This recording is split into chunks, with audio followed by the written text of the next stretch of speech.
हनुमान बेनीवाल ने उड़ाई भजनलाल सरकार की रातों की नींद। 2.5 साल के कारनामों की खोली पोल। पेपर लीक, भ्रष्टाचार और वादों पर फिर घिरी एक बार राजस्थान सरकार। नमस्कार, मेरा नाम है मनस्विनी और आप देख रहे हैं भारत रफ्तार। राजस्थान की सियासत में एक बार फिर बड़ा सियासी हमला देखने को मिला है और इस बार निशाने पर है राजस्थान सरकार और हमला किया है नागौर से सांसद हनुमान बेनीवाल ने। हनुमान बेनीवाल ने एक ट्वीट के जरिए ऐसा सवाल उठाया जिसने प्रदेश की राजनीति में हलचल मचा दी है। उन्होंने सीधे तौर पर कहा कि राजस्थान में तो पेपर लीक और भ्रष्टाचार के मुद्दे पर सरकार अपने वादों पर खरी ही नहीं उतरी।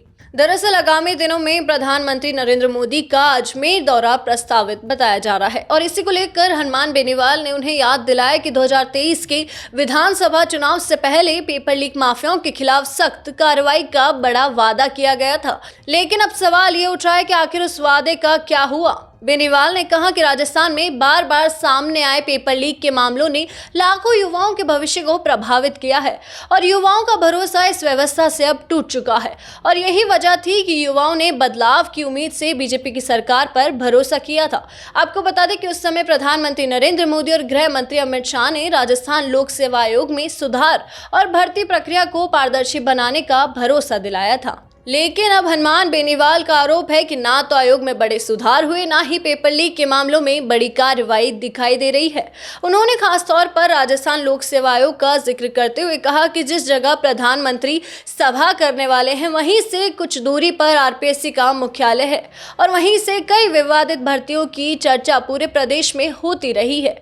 यही नहीं, हनुमान बेनीवाल ने ऐसा ही भर्ती 2024 को लेकर भी गंभीर आरोप लगाए। उन्होंने कहा कि इस भर्ती में बड़े स्तर पर भ्रष्टाचार सामने आया है और कई लोगों की गिरफ्तारी भी हुई है, लेकिन इसके बावजूद भर्ती को रद्द करने के बजाय उसे जारी रखने की कोशिश की जा रही है। उन्होंने इसे सरकार की दोहरी नीति बताया, यानी दोगलापन। इतना ही नहीं, उन्होंने रिश्वत से जुड़े मामलों का भी जिक्र किया और कहा कि जनता के सामने कुछ विधायकों का भ्रष्टाचार के मामले का आरोप सामने आए थे, लेकिन कार्रवाई उतनी सख्त नहीं दिखाई दी जितना वादा किया गया था। इसी के साथ हनुमान बेनीवाल ने प्रदेश के मुख्यमंत्री भजनलाल शर्मा की सरकार पर भी निशाना साधते हुए कहा कि भ्रष्टाचार के खिलाफ जीरो टॉलरेंस नीति की बात की गई थी, लेकिन जमीनी स्तर पर हालात कुछ अलग ही नजर आ रहे हैं। अपने ट्वीट के अंत में बेनीवाल ने 4 बड़े सवाल भी उठाए।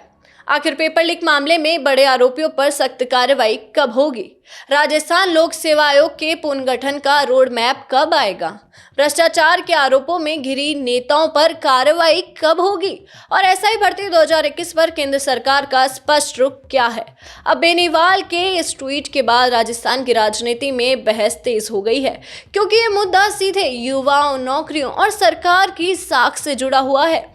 ऐसे में सबकी नजर अब इस बात पर है कि अब सरकार की तरफ से क्या जवाब आता है। तो हनुमान बेनीवाल के इस धमाकेदार ट्वीट पर आपके क्या विचार हैं, हमें कमेंट सेक्शन में जरूर बताओ और ऐसी तमाम खबरें और अपडेट्स के लिए देखते रहिए भारत रफ्तार। धन्यवाद।